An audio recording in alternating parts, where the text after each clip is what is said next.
audio guy has a place to splice. And I will just welcome you and we'll launch. Thanks again. Sounds And great. Jesus, may this be helpful and a blessing to many parents. Well, Arlene Pellicane, thank you so much for joining us, believing that you don't have to come from a happy home to create one. It's really great to have you on the program today. Thank you so much for having me, Dr. Carol. It's great to be here.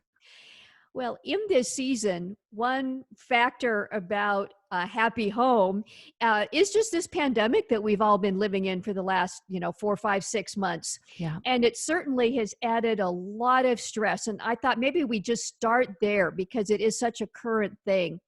Um, what do you hear in your work and talking to families and parents about the stress that both parents and kids are experiencing with the shutdown and schools being different and all of that? It's not easy. It is not easy. I live in San Diego, California, and the governor had announced recently that we'll be starting school online. And, there's this collective like, oh no, here we go again.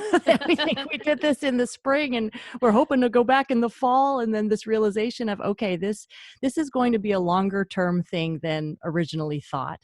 And, I have children. I have one going into 6th grade. So I have an elementary school student. And then I have 2 in high school, a freshman and a junior. And I think about my freshman going in, high school, that's kind of a big transition that here we go. But in reality, what does it look like? Okay, you're going to wake up and you're going to look at your computer and you're going to join your Zoom class. So I don't know that it will be that spectacular. And so for us as parents, I think it's really important to listen. So when our children are talking, if they talk about things they're disappointed about, to listen to that, I think that's very important.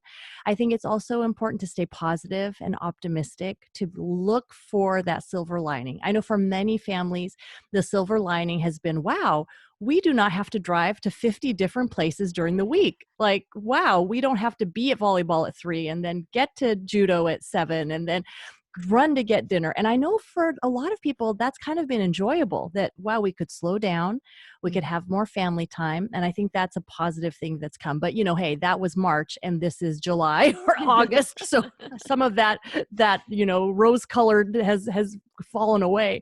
And so I think that there is that refocus of, okay, there are some things we cannot change. So for those things, you just kind of have to let them go. But there are things in your home as parents, as kids, that you can change, things that you can look forward to. And I think that's where we need to kind of go. And also not have these crazy expectations that for sure you'll be disappointed. So, they might be small expectations. But Darren Hardy from Success Magazine in his book Compound Effect just talks about the power of small changes over time. And what if there was just 5 minutes a day where your child was doing something different, positive? Hey, after a month or two, that 5 minutes, that new habit is going to do that child really well. And parents as well. I think both sides of the parent-child dynamic here are experiencing stress. And the doctor part of me picked up on a couple things you said that really ring true with what we know about brain science, about picking up on the things that you do have power to change. Yeah. The stress in your body and your mind, that really can make a difference. There's many things you can't, but even though they may seem small, focusing on what you can change, first of all, from a parent's perspective, really helps you keep your sanity in a season like this. Very much so. One of the things I know you are incredibly passionate about, and that is screen time for kids. Mm-hmm. You and Dr. Gary Chapman actually, wrote a book, Growing Up Social, and that's coming out in a completely revised edition in a couple months, Screen Kids. But I grew up in a season when we were starting to think about television, and my peers and younger siblings, the idea was, oh, don't let your kids watch too much TV. Well, that is so last century now. Now they've got the world's information in the palm of their hand, and screen time has become school and social media and cell phones and whatever. Is that even more dangerous, if we can use that word? May certainly use that word.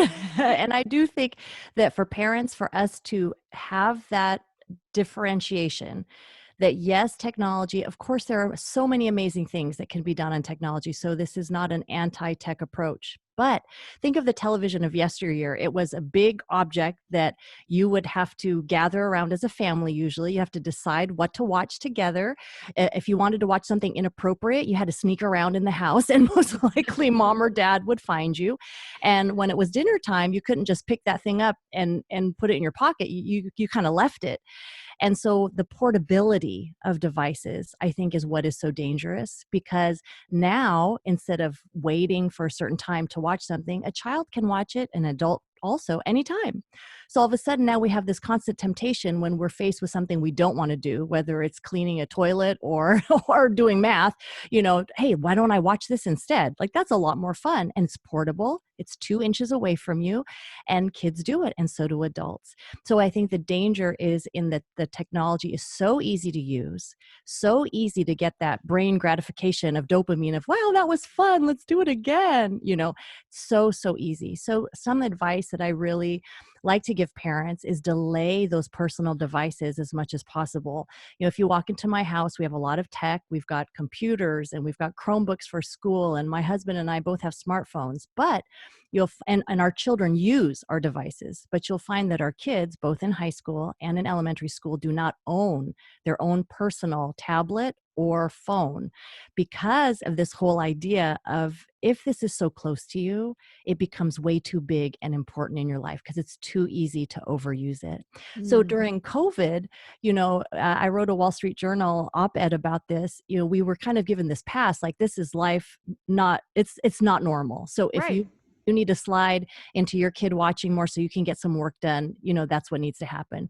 But as the weeks and the months go on, you realize, wait a minute, these are not good habits that our kids are having, because if a child is used to 6 hours of fun and entertainment and streaming whatever entertainment they want, and then all of a sudden they have to go into, oh, you have to write an essay now, oh, you need to do math, oh, you need to be a good listener and be empathetic, it's a very hard switch.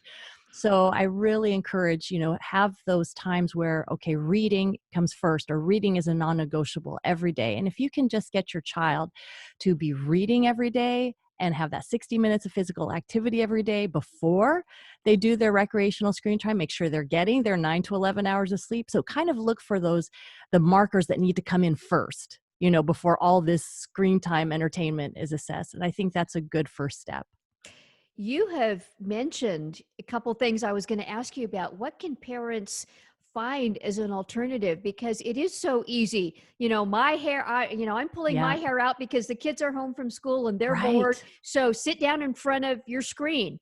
Um, and I'm just going to circle back to that for a second and allow you to expand things that kids can Yeah. do other than their screen. I will say for younger kids, so elementary school age kids and younger, if you provide a new normal, they'll adapt to it. So for instance, if all of a sudden you're like, oh, the iPad's broken, the streaming, we Hmm. shut it down this month, like if it really goes away, those kids will find something to do. Those kids will start building things. They will start stacking things. They will start drawing. They will start play acting. And all of a sudden you'll be like, oh, wonderful, I have children again. So I would say for elementary school and younger, if you shut it out, they will find something to do. And now it won't happen right away. There might be several days of, when is it coming back? And I don't know what to do. And I'm bored and this and that. But after a while, maybe a week or so, they'll realize, oh, this is not coming back. I guess we should go do something. And I mean, that's what kids are good at. Kids are good at playing.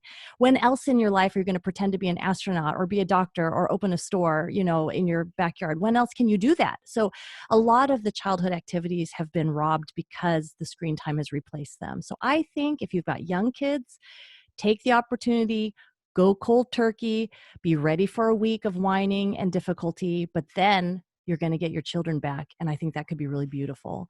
For the kids that are middle school and high schoolers, those habits are much more ingrained. of what's there. And so then it's kind of for the parent to become very creative, to have some incentives. So, for instance, entrepreneurship, right? So to challenge your kids, most kids they respond to making money. Mhm, Most mhm. children do.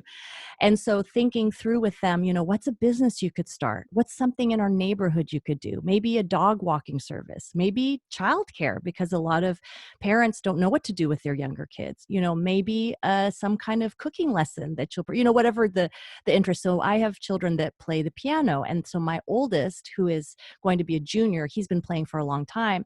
So he put a sign up on in our yard, piano lessons, and with a number. And so he has piano students that come. He's got one virtually, and then he's got a handful that come in, and we keep the place really clean. And it's just, a few people coming in at a time, et cetera. And that's been a creative thing to do over the summer. So I encourage for the older kids, awaken that entrepreneurship, awaken like life skills, learning how to cook a meal, learning how to balance, figure out money, finance, credit card, like all this is a really good time to do this. Now, your kids aren't going to be like, oh, that sounds fabulous. Let me turn off my Netflix so I can learn how to balance a checkbook. Like, Right. I get it. Like, they don't want to do that, but that's part of being a parent, is making your children do things that are good for them, that are not necessarily going to be enjoyable at the moment, but that will serve them really well in the future. And I'll tell you, out of my husband and I'm the softie. I'm the one that's like, okay, have you done your reading? Have you done your piano? Have you walked the dog? Okay, you can go watch TV. Whereas my husband is much better, that he'll be like, no, no, no, there's a lot more that can be done before they go in and watch TV. So you kind of have to awaken that part of you as a parent to think outside of the box. How can I use this time? What skills could my children learn? And that could be as simple as having chores that are expected of them because they are a part of the team of the family, and that's going to serve them. Entrepreneurship, how can they make money on their own? Contests that you have within your own house, just kind of being creative of how can we create fun things that are not screen related. Arlene, I'm hearing an undertone in a lot of things you're saying about parents stepping up and being parents. Yeah. Um, and not relying on the simplest, easiest screen time as a babysitter or Yeah. educator, to really see yourselves, which I believe is the God entrusted responsibility to you are entrusted with this child to bring them to adulthood so that they can function in life. Yeah. And that involves more than sitting them in front of their iPad or TV. Yeah. So you ask yourself, are you raising a child? Most people say, yeah, but or are you raising a future adult? So if Mm. I'm raising a future adult, if my child and I go out to like fast food, let's say, and they cannot even sit to wait for the food without having an iPad to pacify them, right?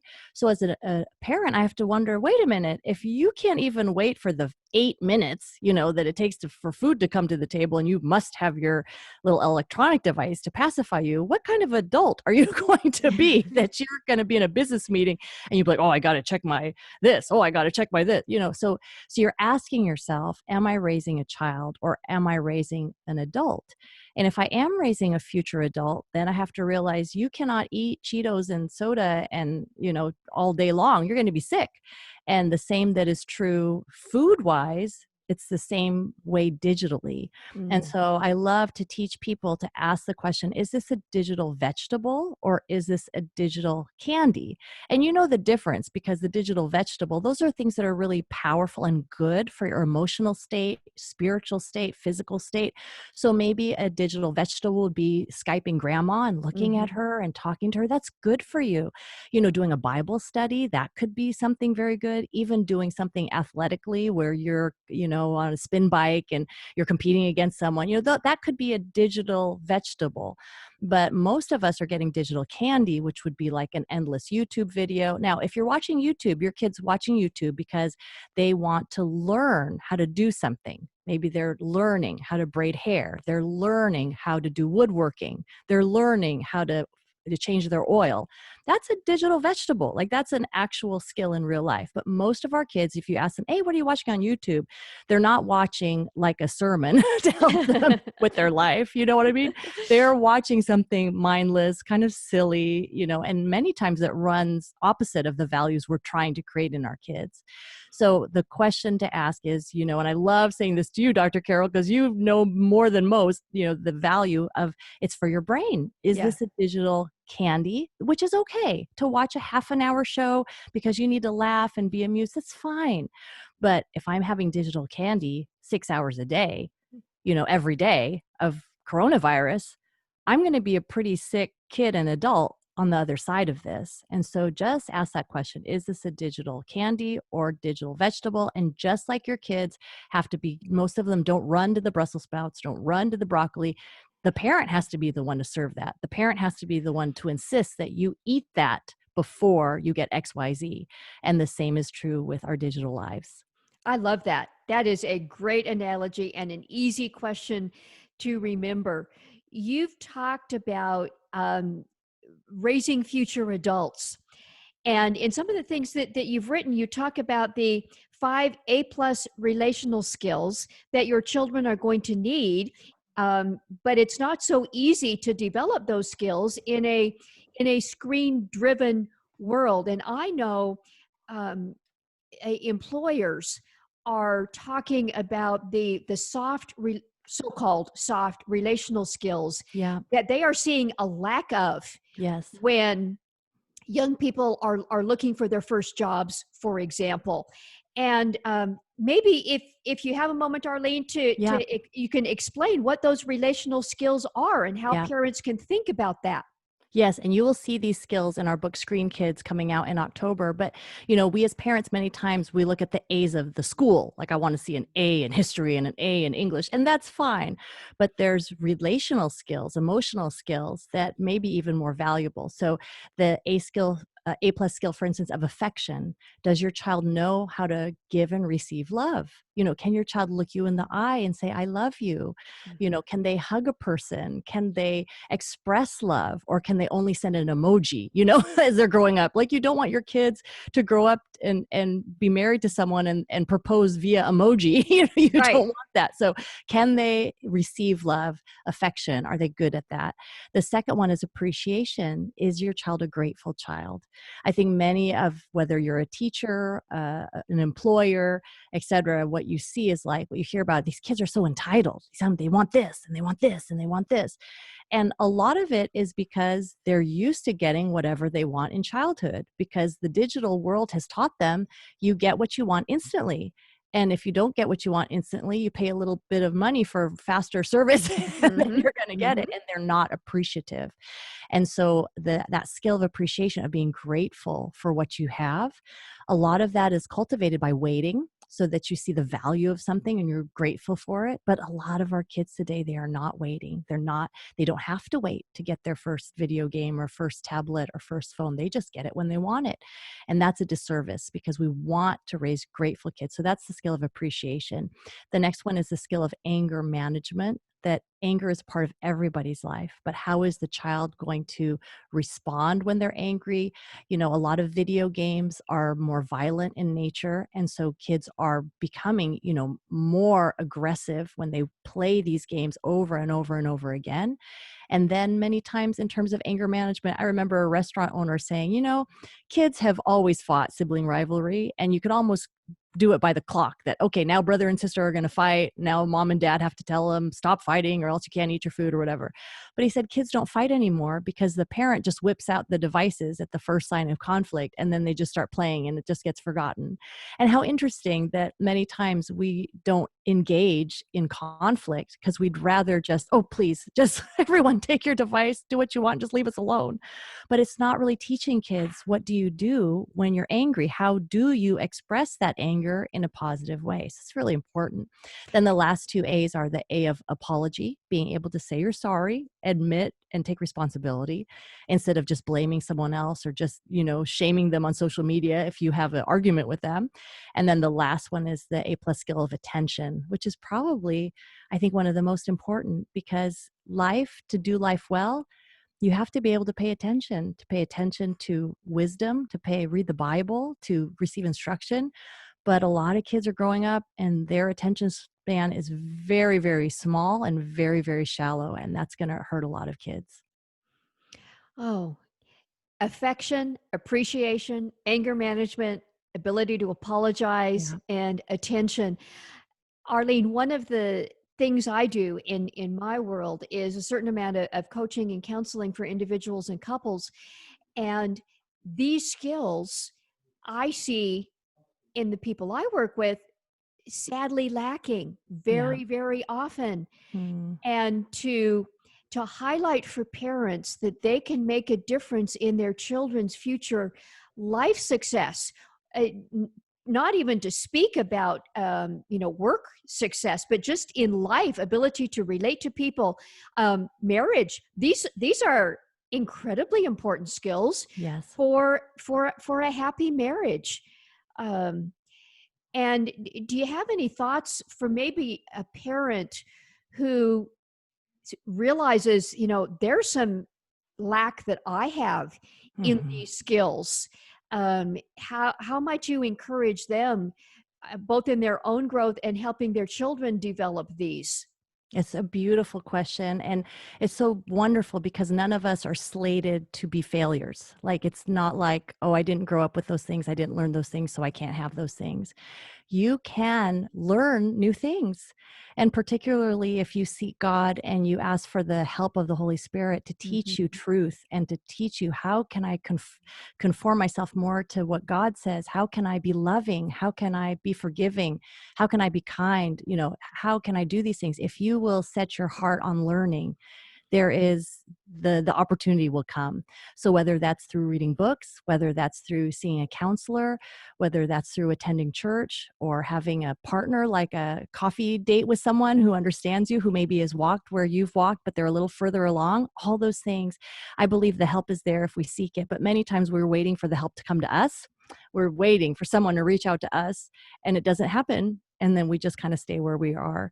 So I just want to encourage you, maybe the people around you, they don't know that you're struggling, and it's okay to ask for help. It's okay to ask another parent, like, hey, you seem like you have a close relationship with your teenager. How did you do that? Could we talk on the phone about that?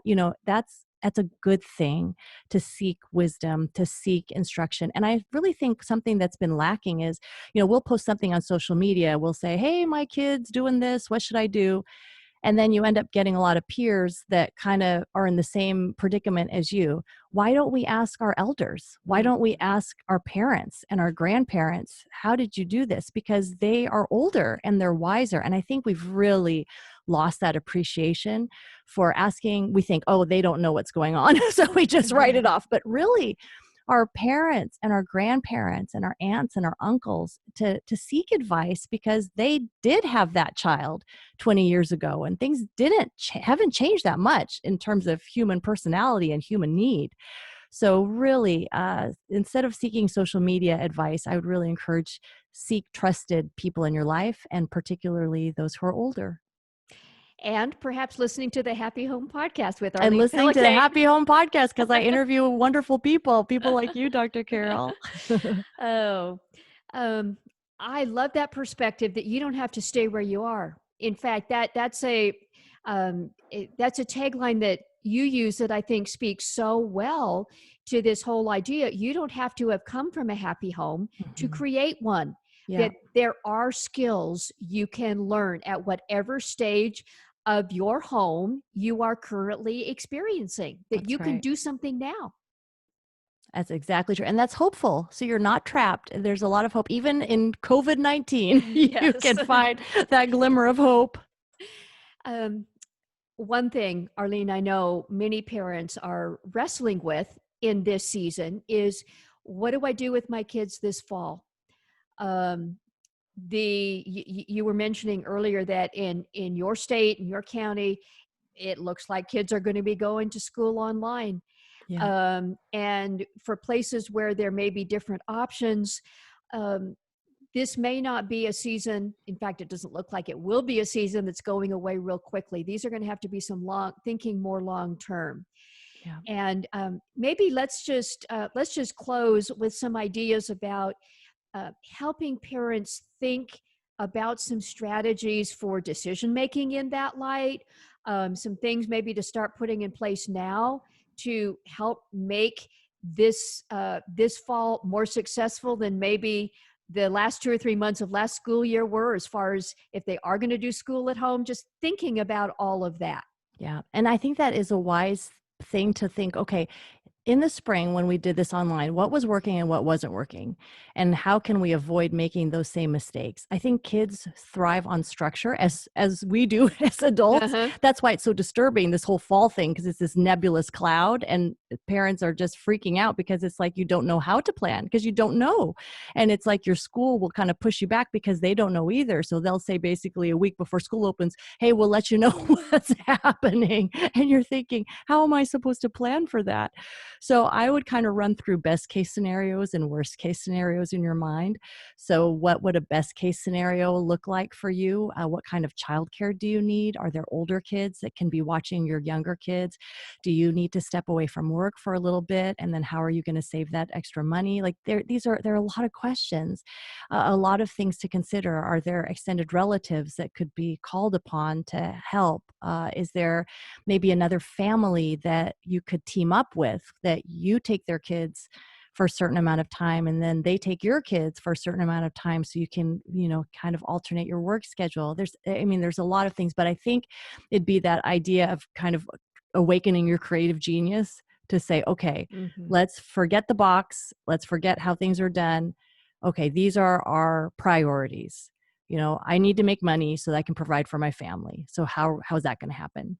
Okay, our kids need to continue in school. How is that going to happen? And just kind of get those broad strokes in there. And then all the fluff has to kind of fall away for now.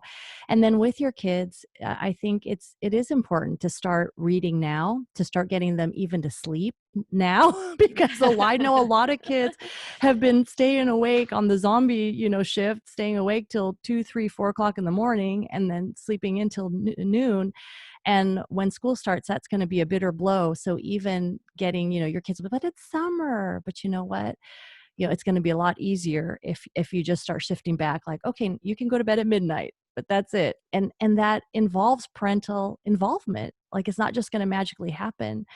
And so I think getting your kids into a more school-friendly sleep schedule is a great idea. Mm-hmm. Having them read, reading for pleasure is great, and my kids do a lot of reading for pleasure. I have our middle child; she just eats science fiction books like they were just candy or something.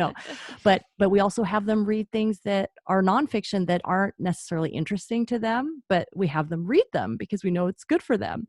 So have things like that, and start it small. If your kid isn't used to that, it's 10 minutes a day, and that's it. And then the next week it's 15 minutes a day. And it's okay. So, it doesn't have to be this huge thing where they're going to fail, but give them something where they're going to succeed and you're going to succeed. But even if you will start with 10 minutes of reading, and I'm talking like for high schoolers, business books, relationship books, spiritual books, biographies, 10 minutes a day, that's going to help them in life and also just to get in that school mode. So those are a few things that you can do. Mm. Sounds very practical. And I want to also mention, Arlene, your book, Parents Rising, Eight Yes. Strategies for Raising Kids Who Love God, Respect Authority, and Value What's Right. Our frequent comments in this episode about you are the one raising your children to be future adults. You have you have some say, you have some influence. Now, that's not a guarantee of perfect kids. We're not talking about that, but just to take agency as parents Yes. in these areas. Really, really helpful perspective to encourage parents in what is, as you experience yourself, I'm sure, Arlene, sometimes a very challenging job, but perhaps among the most important jobs God has entrusted any people on earth with. You get to shape someone's life, influence someone's life, and that life might do many, many wonders for the kingdom of God. And it's like, that's worth putting some effort into. And, I just think of us as parents, we might be at this moment in coronavirus, oh my word, help me, rescue me from my Yes. children. But you also have to think, okay, most of us have 18 summers with our children. That's not that much time. Mm-hmm. And so to think of it like you have these kids for a season. You can't waste the time. Our firstborn, I thought I'd be in diapers and holding a diaper bag all my life, but now I only have 2 more summers left with him, before he graduates out of the house. And so you really have to have that perspective that you are raising an adult, and you want an adult that you're going to be happy to welcome back into your home when they're in their 20s, 30s, Yes. 40s, etc. Yes. Well, it has been great to talk with you, Arlene, about these challenges with both practical and heartfelt support for parents and thinking these things through. God bless you in your work. Thank you so much for this time with us. Thank you so much for having me, Dr. Carol.